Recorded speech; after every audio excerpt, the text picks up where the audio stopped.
If we divide 535 by 5 in a long division method, 5 times 1 is 5.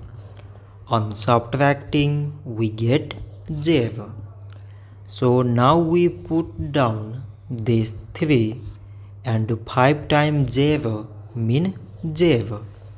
On subtracting, we get 3.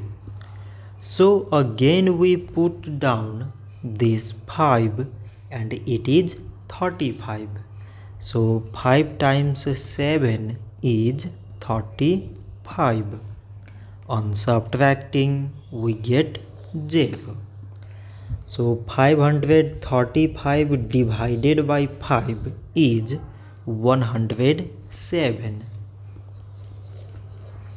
So this much for today and thanks for watching.